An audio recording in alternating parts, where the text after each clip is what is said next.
Boa noite a vocês todos. Hoje a gente vai iniciar a nossa live, capítulo 32 e 33, para a honra do Senhor Jesus Cristo. Amém. Que bênção a gente poder estar mais um dia unidos aqui para esse momento de comunhão, né? Não sei vocês, mas é o meu momento favorito do dia. Tem muitos momentos favoritos, mas esse é o que vai no topo de todos eles. Às vezes, como ser humano. Se eu tiver muito focada em alguma coisa no trabalho, ou muito focada em alguma outra coisa, eu penso, ai caramba, tem live agora, eu vou ter que ir, tipo, vou ter que parar aqui em 5 minutos, em 10 minutos, tanto faz.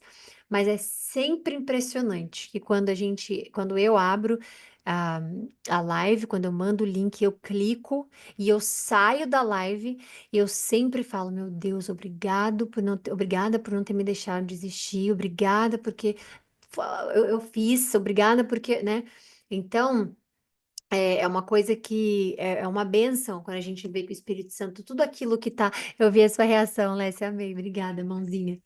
É, é uma bênção, gente, porque a gente é ser humano, né? E a gente tem vezes que realmente tá ocupado em alguma coisa, tá cansado, tá com sono, vai tirar uma soneca, ou então, sei lá, tá num. Mas. A recompensa depois que a gente o serve, é bíblico mesmo, que às vezes a gente vê as recompensas A, B, C, D ali, mas qualquer coisa que ele faz, e não é para a gente fazer achando que, vou fazer só porque vai ter recompensa, não, mas é como o Espírito Santo fica feliz quando a gente serve ele, a palavra dele, quando a gente faz o que é o correto, quando a gente faz o que é o justo, o que é a paz, ou que como o Espírito Santo nos dá esse alívio, né?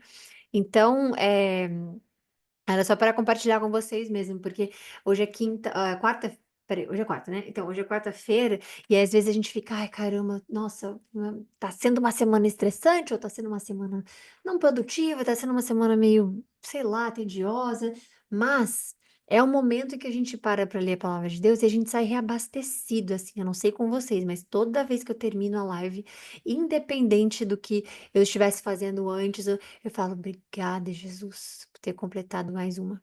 Então, assim, hoje a gente vai, obviamente, como sempre, entregar a Ele, agradecer a Ele e vamos fazer a nossa oração, tá bom? Então, Pai, obrigada. A gente sempre agradece aqui, especificamente no início, sobre a gente iniciar a live. É sempre assim, obrigada por iniciarmos essa live, obrigada por estarmos juntos, obrigada. Mas eu gostaria de, como eu acabei de fazer, né, compartilhar esse testemunho de que às vezes a gente acha que a gente está tão atrelado às coisas na vida, a gente está tão ocupado com algo, né? E aí o Senhor vai dar aquele empurrão, a gente vai, ai, vamos lá. E aí, isso por qualquer coisa que tenha a ver com a sua palavra, não só a live, né? Às vezes ler a sua palavra, às vezes pôr canções gospel para a gente adorar o Senhor, ou então às vezes ir para uma igreja no domingo, quem vai, quem participa, né? Mas é indescritível a sensação que a gente tem depois, né? Essa recompensa que é do Espírito, a felicidade que é da gente entrar em comunhão com o Senhor. Então, para que a gente não tenha isso como algo comum, temos que agradecer mesmo. Então, obrigada pelo Senhor ter nos colocado unidos aqui hoje. Obrigada, porque todos nós vencemos qualquer força maligna ou qualquer força de distração, qualquer força, qualquer, para que nós não estivéssemos. Obrigada, Jesus, por essa família estar online agora, de onde quer que as pessoas estejam ouvindo, se é ao vivo, se é no YouTube, se é depois, ou se é somente com uma pessoa comentando com a outra que ouviu, ou que assistiu, ou que o efeito dela, o peso que carrega o seu nome, a sua palavra, é o que a gente está aqui para agradecer hoje, pedir para que o Senhor nos use como ferramenta. Então, obrigada por ter nos colocado aqui unidos hoje para essa leitura. Que o Senhor nos abençoe, que seja uma live reveladora para todos nós, que o Espírito Santo possa nos usar, possa me usar para nos ensinar tudo aquilo que é necessário, que estiver na Sua palavra. Eu agradeço, Pai, e que o Senhor receba de coração cada uma das nossas intenções aqui nesse momento. Que o Senhor transforme a nossa vida. Que o Senhor edifique, meu Deus, que a palavra que a gente lê, ela nos dê força, tudo aquilo que o Senhor já diz na palavra. Então a gente só quer agradecer, e agradecer pelo nosso dia, agradecer por estarmos aqui unidos, e que o Senhor, obviamente, nos livrou de vários males que nossos olhos não conseguem nem enxergar, porque nós oramos e pedimos isso, e sabemos que o Senhor nos escuta, nosso clamor. Que o Senhor possa sondar o coração de cada um de nós aqui e ver a necessidade de cada um, Pai. Eu oro, Jesus, para que a necessidade de cada um, se estiver conectado com seus princípios, se fizer parte daquilo que o Senhor quer para cada um de nós, que o Senhor atenda, que o Senhor considere, que o Senhor repense, que o Senhor prolongue não somente a vida de cada um que está aqui, mas os planos e tudo aquilo que o Senhor tem para cada um de nós. Que sua misericórdia, Senhor, esteja dentro do nosso coração para que a gente tenha misericórdia com o próximo, que o seu amor esteja no nosso coração para que a gente tenha amor para com o próximo também. A gente agradece por esse Pai maravilhoso, conselheiro maravilhoso, mestre maravilhoso, juiz, advogado. Obrigada, Jesus. Obrigada por todas as bênçãos e por nos proteger de todos os males, carnais e espirituais. Que o Senhor nos proteja, abençoando sempre todas as áreas da nossa vida e que essa live seja consagrada a Ti em todos os dias que nós a fizermos. Para a honra e a glória do Seu nome. Então, vamos lá. Amém. Começando então, capítulo 32, o reino de justiça. Então, obviamente que a gente está falando que é um reino de justiça. Nós não vivemos num reino, porque não tem nenhum rei especificamente que seria justo hoje. Então, essa profecia, ela não se cumpriu. Por quê? Porque ela vai se cumprir nos 1000 anos que Cristo vai reinar, né? Que é o que a gente fala do reino milenar. Então, onde está passando, onde que é essa localização? É, não tem a localização. É especificamente só se referindo ao futuro, que vai ser quando Cristo reinar os 1000 anos, ok? Então, é, vamos iniciar. Vamos ler, ver o que ele tem pra gente. Vejam, um rei reinará com retidão. Obviamente, nós sabemos, esse rei é Cristo. E príncipes governarão com justiça. Então, imagina, Cristo reinando por 1000 anos, vai ter um rei com retidão, que é ele. Os príncipes vão governar com justiça. Então, a gente já está vendo que as coisas vão estar restauradas, né? E vai ter paz, porque a gente tem um rei que tem justiça, retidão, e os príncipes governarão com justiça, maravilhoso. Então, cada homem será como um esconderijo contra o vento e um abrigo contra a tempestade, como ribeiros em uma terra seca e como a sombra de uma grande rocha em uma terra cansada. Então, os olhos dos que veem não estarão fechados. Olha que lindo, porque a gente está falando da cegueira espiritual, que não haverá cegueira espiritual. Existe cegueira espiritual hoje? Muito, muito, principalmente nos israelitas que a gente fala, né? Mas existe muito cegueira espiritual.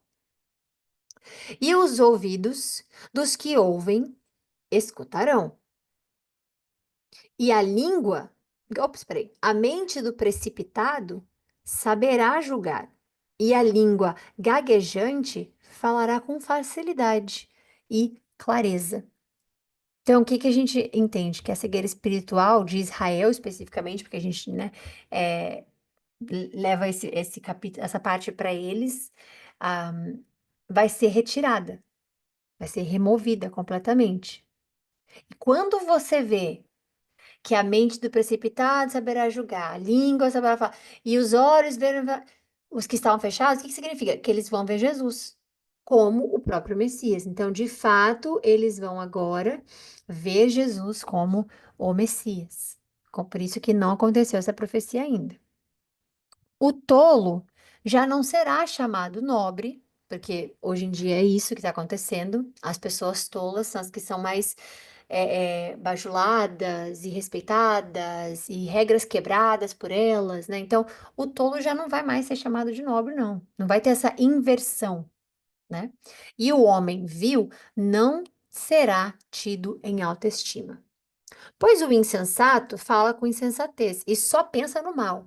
Ele pratica a maldade e espalha mentiras contra o Senhor. Deixa o faminto sem nada e priva de água o sedento.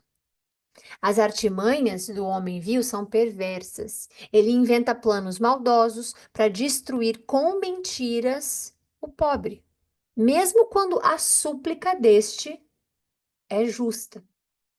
No entanto, o homem nobre faz planos nobres e, graças aos seus feitos nobres, permanece firme. Vocês, mulheres tão sossegadas, levantem-se e escute. Vocês, filhas que seguem seguras, ouçam o que vou dizer a vocês. Daqui a pouco mais de um ano, vocês que se sentem seguras ficarão apavoradas. A colheita de uvas falhará e a colheita de frutas não virá. Tremam, mulheres sossegadas, estremeçam, porque, não, peraí, estremeçam vocês que se sentem seguras. Arranquem as suas vestes e vistam roupas de lamento. Batam no peito e chorem pelos campos agradáveis, pelas videiras frutíferas e pela terra do meu povo, terra infestada de roseiras bravas e de espinheiros. Sim, pranteiem por todas as casas, cheia de júbilo, e por esta cidade exultante. A fortaleza será abandonada. Calma, deixa eu terminar assim. A fortaleza será abandonada. A cidade barulhenta ficará deserta. A cidade e a torre das sentinelas se tornarão covis para sempre, uma delícia para os jumentos, uma pastagem para os rebanhos. O que que a gente. Peraí. Até que seja derramado sobre nós o Espírito do Alto. O deserto se transforma em campo fértil e o campo fértil pareça uma floresta. A gente está vendo aqui parte, nesse capítulo, versículo 15 aqui, é parte da promessa da restauração de Israel, da restauração espiritual de Israel, porque a gente sabe que a terra ela vai ser renovada fisicamente mesmo e também espiritualmente nesse milênio, né? Nesses 1000 anos que Cristo vai estar reinando. Agora, a promessa de restaurar espiritualmente Israel, ela está em Ezequiel. Então, aqui a gente está lendo essa parte, que ele está começando, olha, que seja derramado sobre nós o Espírito do alto. Então, esse reavivamento, essa restauração espiritual, ela vai existir. Quando a gente está falando das partes de cima, aqui, dessa parte aqui de cima, das mulheres, mas nossa, Thay, por quê? Por que que isso está acontecendo? Porque em meio a um caos, em meio à desobediência, em meio a toda a rebeldia, elas estão sossegadas. Elas estão seguras. Então, o que que acontece? A inversão do que é o correto, a inversão do que é divino, a inversão do que é. Então, é isso que Deus está falando. Olha, vocês que estão aí super seguras, igual a gente leu ontem também, em relação a Judá, ser completamente. Aliás, não ser, desculpa, mas pensar que estão sendo protegidos, né? Ser completamente rebelde a ponto de achar que o Egito poderia ajudá-los contra algo que Deus mesmo está permitindo acontecer. Não tem para onde fugir. Então, não é no sentido de, nossa, mas aí Deus olha ali para a mulher e fala para elas. Não, é no sentido de elas estão completamente seguras e sossegadas enquanto tudo aquilo está acontecendo. Então, é isso que Deus está dizendo. E aí ele fala. Aí agora já é a parte mais final, né? Que a gente já tá vendo a restauração, tudo mais. Ele fala: o meu povo viverá em locais pacíficos, em casas seguras, em lugares tranquilos e de descanso. Mesmo que a saraiva arrase a floresta e a cidade seja nivelada ao pó. Bem-aventurados serão vocês que semeiam perto das águas e deixam soltos os bois e os jumentos. Aí aqui agora aflição e auxílio. Ai, como a gente sempre fala do ai, que ele carrega o juízo, né? Então, ai de você, destruidor, que ainda não foi destruído. Olha que interessante. A gente não falou ainda, de fato mesmo, né? Mas a gente vai falar sobre como é que fala? Sobre a grande tribulação. A gente vai falar isso mais lá na frente mesmo, tá? Mas, porém, entretanto, calma aí, tem uma mensagem aqui. O que é Saraiva? Grazi, é uma boa pergunta o que é Saraiva, porque o que eu entendo é como se fosse eu não sei especificamente, você pode dar um Google se você quiser e nos falar aqui, mas eu entendo que é como se fosse, por exemplo, sabe quando tem não uma catástrofe, mas algo ruim acontecendo em algum lugar? Então, mesmo que a Saraiva é como se fosse, não sei, pelo que eu entendo assim, é tipo tempestade de poeira, por exemplo, ou algo que estragasse, ou algo que causasse algum tipo de detrimento, algum tipo eh, de caos, digamos assim, ou algo que aconteça. E pelo que eu entendo, que a gente está lendo especificamente, né? É como se fosse algo que destruiria, algo que eles têm agora. Então, essa seria a minha explicação. Você pode dar um pouco mais a fundo, e aí você pode colocar aqui no chatzinho também pra gente poder ver. E aí, calma aí, aflição, deixa eu só lembrar onde eu parei agora, porque eu abri a mensagenzinha pra ver se vocês estavam me ouvindo, que eu não sabia se era isso. É, calma aí. Deixa eu tirar a caixinha de pergunta aqui. Pronto. Então, a gente ainda vai falar mais lá na frente um pouco sobre como é que fala? A grande tribulação e tudo mais, ok? Mas você já começa esse capítulo lendo: Ai de você, destruidor, que ainda não foi destruído. Essa profecia já se cumpriu então? Não, ainda não. Não completamente, né? Porque ainda falta a grande tribulação e no reino milenial chegar. E essa é a parte da grande tribulação que vocês precisam ouvir e prestar atenção. Então, ai de você, destruidor, que ainda não foi destruído. Ai de você, traidor, que não foi traído. Quando você terminar de destruir, será destruído. E quando acabar de trair, será traído. Aqui quando você entende um pouco mais da palavra, ou você estuda um pouco mais da palavra, ou então você compartilha com alguém que conhece, ou então com alguns estudiosos, professores, tudo mais, a gente sempre tem o entendimento que se inclui aqui o anticristo e o sistema mundial que o anticristo vai, como é que diz? Vai aplicar no mundo, ok? Outra coisa que se tem, outra coisa que se entende, é que ele está se referindo especificamente às nações que oprimiam Israel também, né? Mas que no fim também vão ser destruídas por Deus, porque aqui está dizendo: quando você terminar de destruir, será destruído, e quando acabar de trair, será traído. Agora, o que eu sempre gosto de ver é que a palavra, ela muitas vezes, não todas, mas muitas vezes, ela é muito clara, muito preto no branco. Então, se for algo em plural, vai ter plural. Se for algo no singular, vai ter no singular, porque no hebraico são palavras diferentes, são movimentos diferentes, então, assim, pelo que eu entendo, tá? Existem palavras no hebraico que é só para o plural, por exemplo, que é completamente diferente depois no singular. Então, assim, inclusive no início, em Gênesis, quando Deus fala façamos, ou desçamos, ou é sempre a palavra no plural. Então aqui a gente tem ai de você, destruidor. Então eu tenho no meu coração bastante que a gente está falando aqui do anticristo, né? E do sistema mundial que ele vai usar para poder destruir, trair, que ele será destruído e, obviamente, que será traído, né? Então, o que eu penso é que a gente está falando aqui, nesse específico momento aqui, do anticristo, ok? Senhor, tem misericórdia de nós, pois em ti esperamos.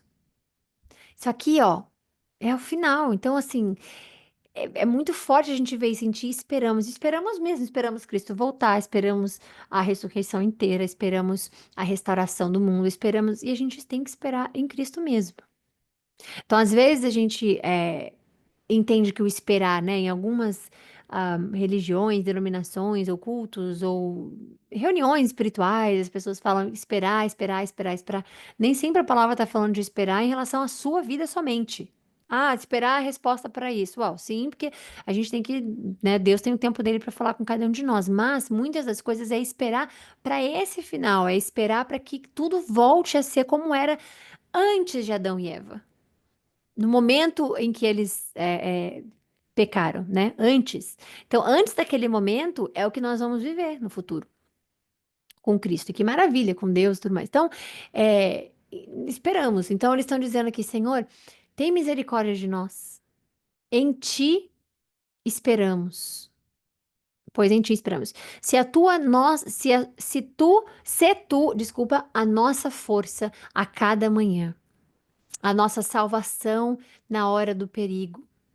Diante do trovão da tua voz, os povos fogem. Quando te levantas, as nações se dispersam.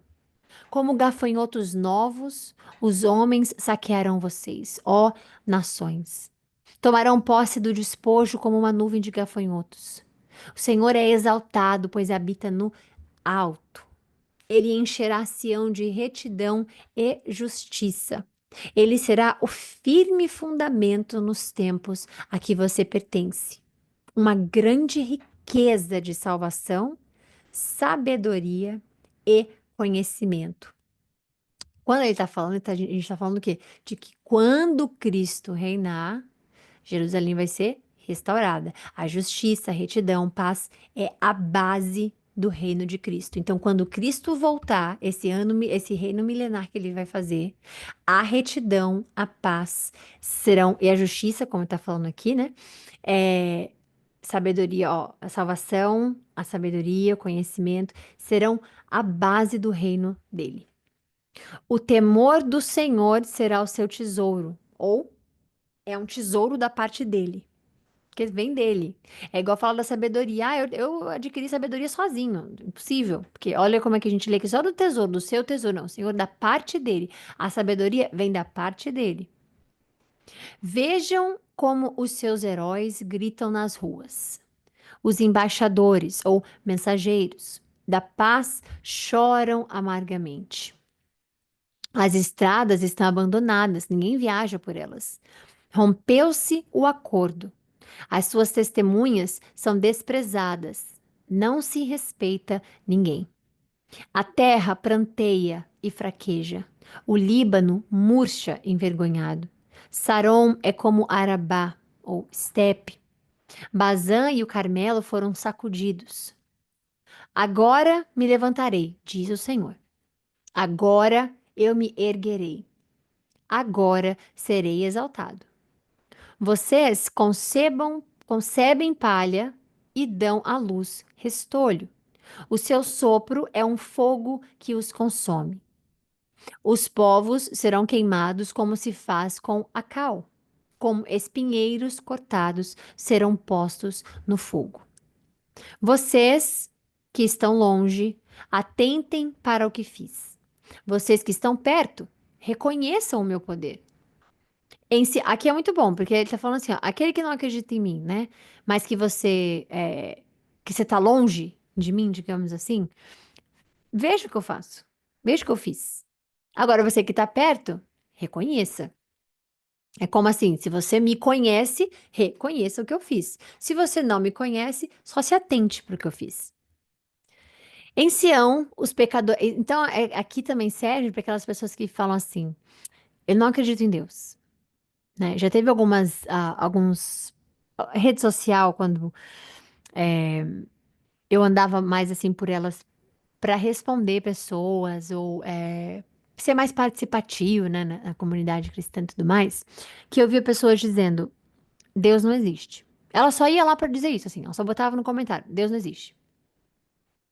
E aí o meu impulso é dizer existe sim, porque se não existisse, né, esse era o meu impulso. Mas eu sempre era levada por Deus a escrever: Ele realmente não existe para aquele que não acredita. Agora, você acreditando ou não, ele é real.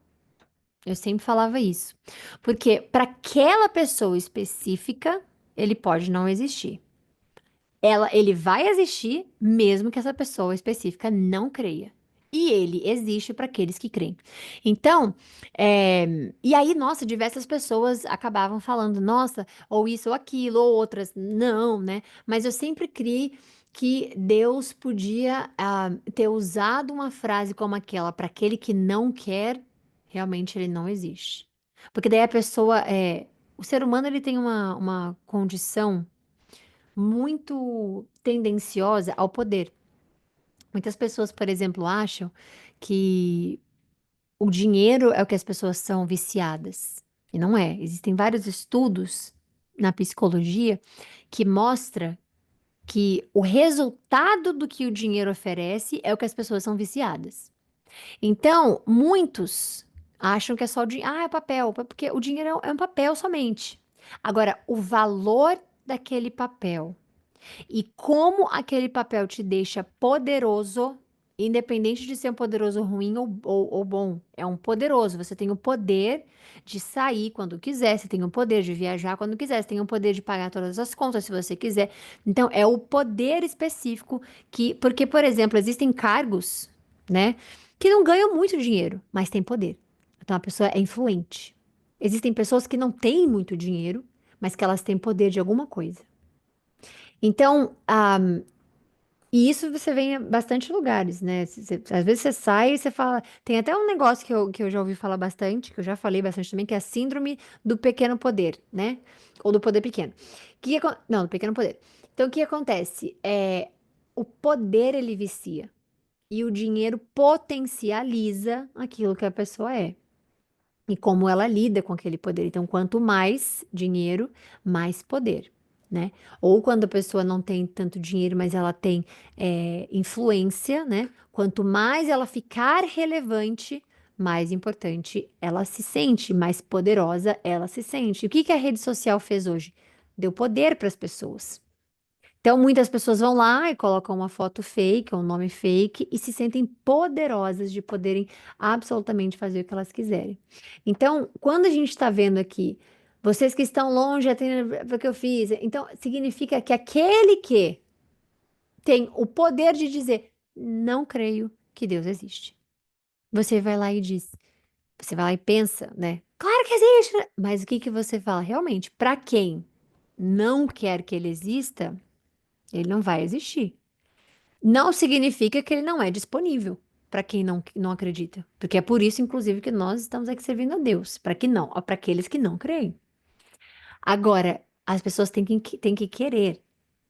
E aí, depois ele fala para aqueles que estão perto dele. Então, reconheçam que foi eu que fiz isso. Não adianta acordar, ai, que lindo esse sol que foi criado sei lá, por alguém. Por Deus. Então, reconhecer o poder dele. Em Sião, os pecadores estão aterrorizados. O tremor, o tremor se apodera dos ímpios. Quem de nós pode conviver com o fogo consumidor? Quem de nós pode conviver com a chama eterna? Aquele que anda em justiça e fala o que é reto, que recusa o lucro injusto, cuja mão não aceita suborno, que tapa os ouvidos para as tramas de assassinatos e fecha os olhos para não contemplar o mal.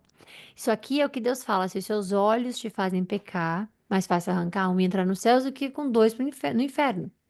Se a sua mão te faz. Então, o que. Não é para literalmente fazer isso, ok? É espiritualmente, seus olhos espirituais, seus ouvidos, suas mãos, a sua vida espiritual, quem você é espiritualmente. Porque não vai fazer uma coisa dessa, né? Então, aquele que tapa os ouvidos, que para a trama dos assassinatos, que fazem, né, as tramas, ou que fecha os olhos para não contemplar o mal, ou que não aceita o suborno, ou que são esses. Este é o homem que habitará nas alturas. E a sua torre segura será fortaleza nas alturas. Sua torre segura será fortaleza das rochas. Será suprimento de pão e água não lhe faltará. Então Deus está dizendo que este que não escuta o pecado, que as pessoas estão tramando coisa e essa pessoa não quer participar disso, não quer estar nessas tramas, né? Especificamente qualquer coisa que seja pecado, não é somente a trama de assassinato, como Deus está falando. Aqueles que fecham os olhos para não contemplar o mal. Ai, gente, mas não tinha o que fazer, porque estava na minha frente, eu tive que ver, eu tive que. Aí eu pequei mesmo. É isso.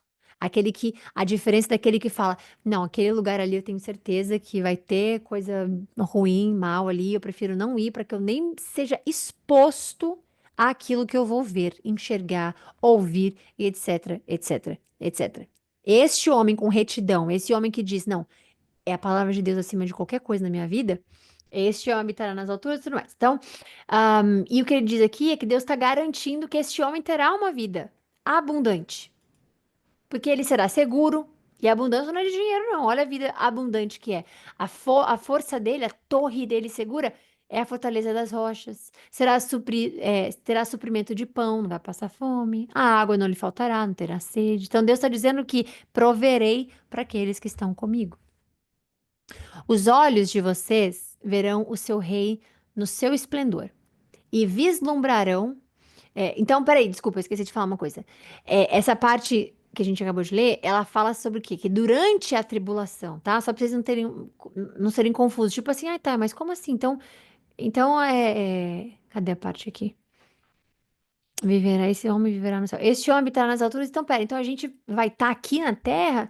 Não, esta parte que Deus está falando é durante a tribulação, os ímpios serão julgados e os que não são, os que são justos, serão preservados, né?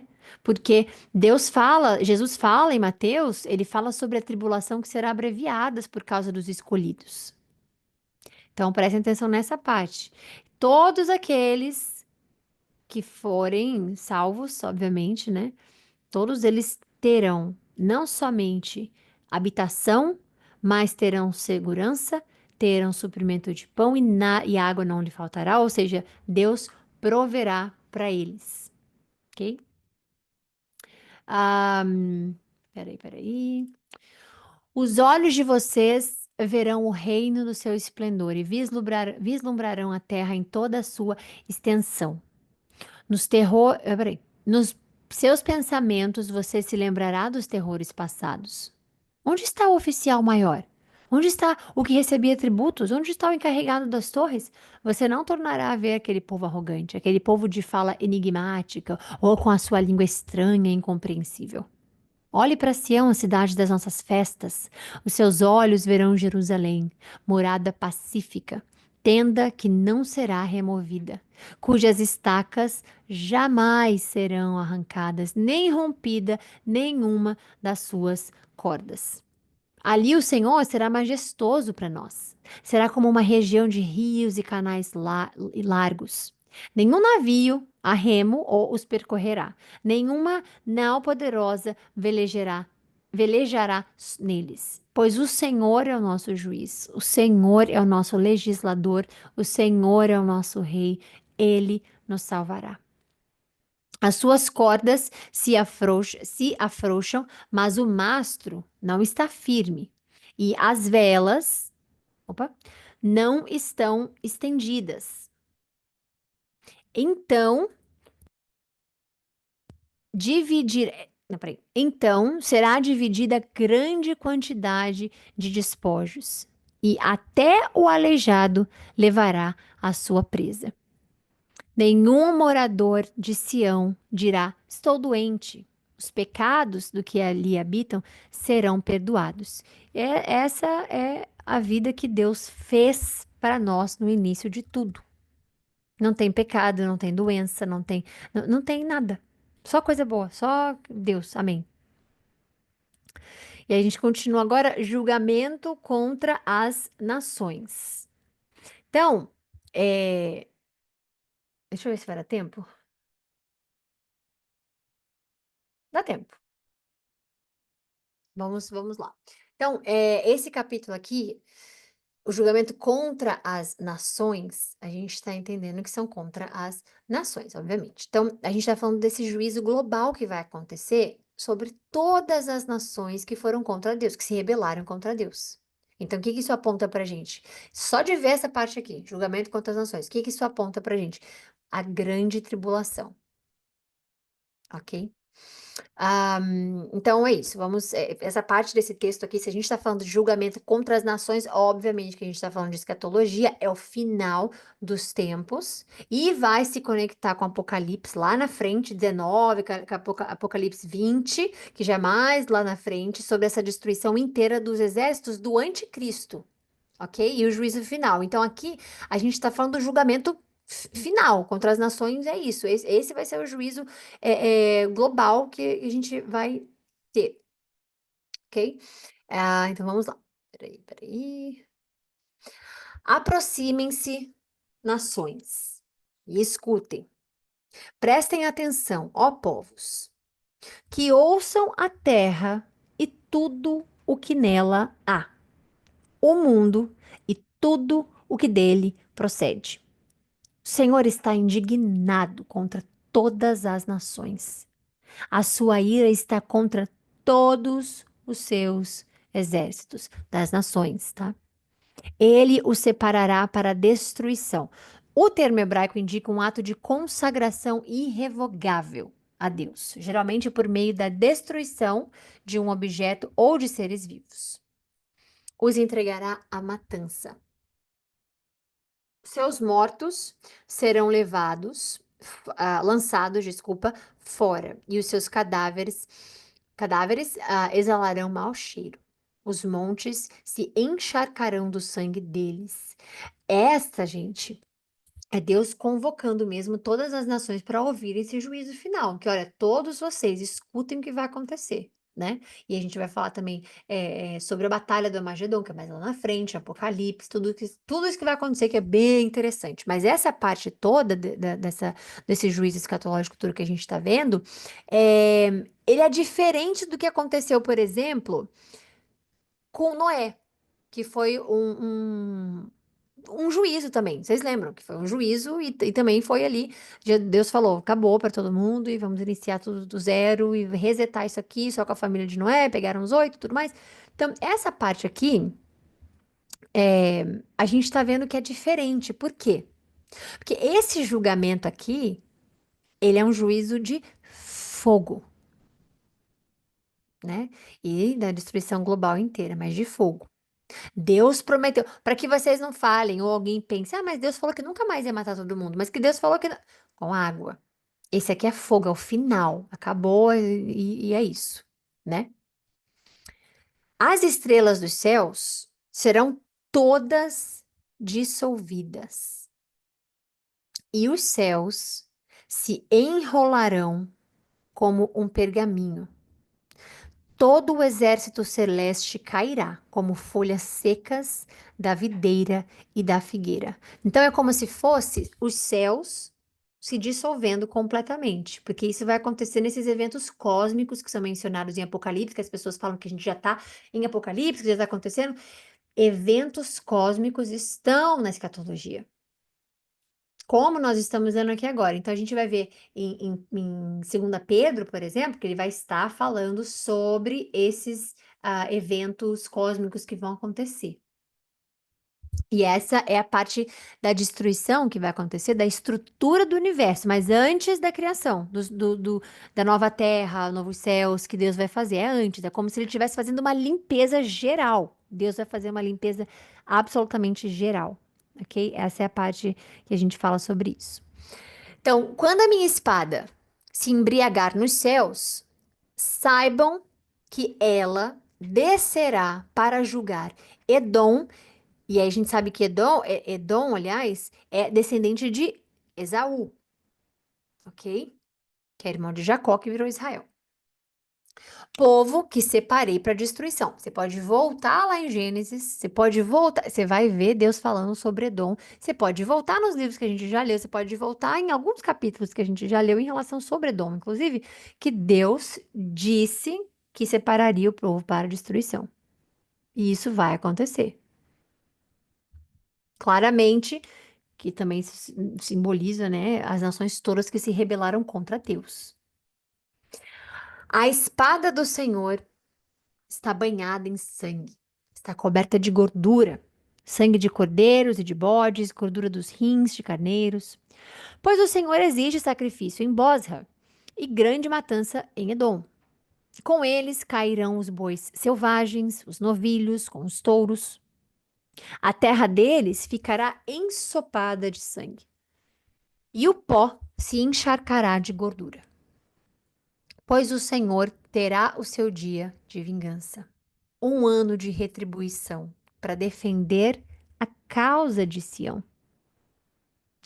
Retribuição. Nossa, mas então Deus é vingança, é vingativo. Você só, Deus só se vinga de algo que foi feito contra ele. Então, retribuição para defender a causa de Jerusalém. Sim, ó. Os riachos de Edom se transformarão em piche, o seu pó em enxofre. A sua terra se tornará betume ardente. Não se apagará de dia e nem de noite, e a sua fumaça subirá para sempre. De geração a geração ficará abandonada. Ninguém voltará a passar por ela.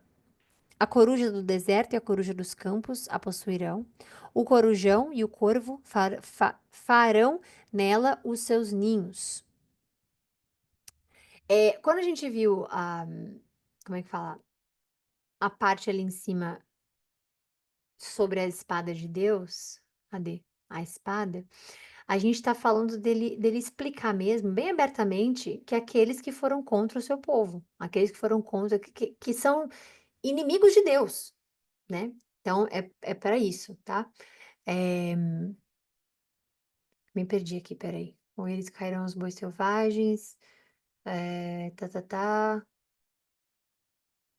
E eu que me perdi agora. Sacrifícios em Bósnia e grande matança de Edom. Tá. Com eles cairão os bois selvagens. A Bosra, gente, era uma cidade de Edom, tá? Mas ela se simboliza aqui nessa parte o juízo final, o local do juízo final, onde vai acontecer especificamente, né? Então eles cairão com bois selvagens e os novilhos com touros, com touros. Essa Peraí, essa aqui eu já li. Ficarei só para dizer. Pois o Senhor terá o seu dia de vingança, um ano de retribuição, como a gente acabou de falar aqui especificamente. Os riachos de Edom se transformarão em piche. Peraí. E seu pó em enxofre, e a sua terra se tornará betume ardente. Não se apagará de dia nem de noite, sua fumaça subirá para sempre. Essa aqui parte, ela tá falando das nações ímpias, todas as nações ímpias, né? Bem parecido com o que a gente sabe do Lago de Fogo, que vai ter lá em Apocalipse. Então você veja, enxofre, piche, tornará betume ardente, tudo isso tem a ver com aquela parte, tá? Então de geração em geração ficará abandonada, ninguém haverá. E a coruja do deserto, a coruja dos campos, a possuirão.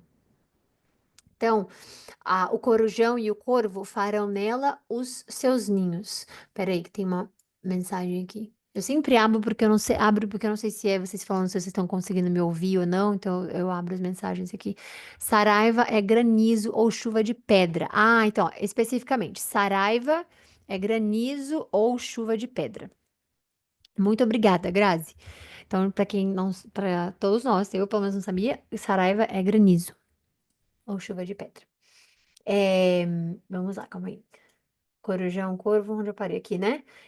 E o corujão, e o corvo, tarará, tá. Então, o que que a gente está vendo? A gente está vendo uma desolação completa da terra inteira, né? Depois do juízo. A terra vai ficar, e a fumaça vai subir para sempre, né? Então, é como vai ficar mesmo. É tipo assim, o estado das nações inteiras, as nações inteiras, desculpa, depois da tribulação, tá? Os seus nobres nada terão ali que possa chamar-se reino, e todos os seus líderes desaparecerão. Espinhos tomarão de assalto as suas cidadelas, urtigas e sarças cobrirão as suas fortalezas. Será um antro de chacais e moradia de corujas. Criaturas do deserto se encontrarão com hienas e bodes selvagens se balirão uns para os outros. Ali também descansarão as criaturas noturnas e acharão para si locais de descanso. Nela, a coruja fará ninho, chocará os seus ovos e cuidará dos seus filhotes à sombra das suas asas. Os falcões também se juntarão ali, cada um com o seu par. Procurem no livro do Senhor e leiam. Isso aqui é muito bom, gente. Eu acho isso aqui maravilhoso.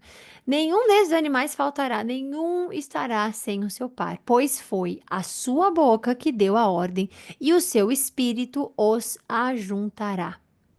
Ele designa as porções de cada um, a sua mão as distribui por medida. Eles se apossarão delas para sempre e ali habitarão de geração em geração. Então, o que que a gente entende aqui? Que Deus ele está garantindo que esse juízo realmente vai acontecer e que está tudo registrado na palavra de Deus e que isso será cumprido, porque quando ele fala aqui, ó, leia, que, ó, procure no livro e leiam. Então ele está dizendo, não vai faltar, isso vai acontecer. E isso, obviamente, que nos mostra o quanto a palavra de Deus, o quanto Deus é fiel a tudo que ele fala, né? Que é o que ele está mostrando aqui pra gente, tá? Então, foi um capítulo mais de juízo final mesmo, a escatologia completa do final, né? Quer dizer, partes do final para todas as nações. E as nações, o que a gente entende Deus falando? As nações que rejeitam Deus, né, enfrentarão o juízo, não tem o que fazer. E é isso, gente. Brincar com Deus não é brincadeira. Então, vamos lá. Amanhã a gente volta para a honra e a glória do Senhor. A gente leu 32, 33 e 34 hoje. E amanhã a gente volta, então, para 35, 36. Se Deus abençoar, 37 também. Tá bom? Então, beijo para vocês. Bom descanso. Até amanhã, se Deus quiser. Amanhã a gente se fala. E beijo. Obrigada, Grazi, de novo. Beijo, gente.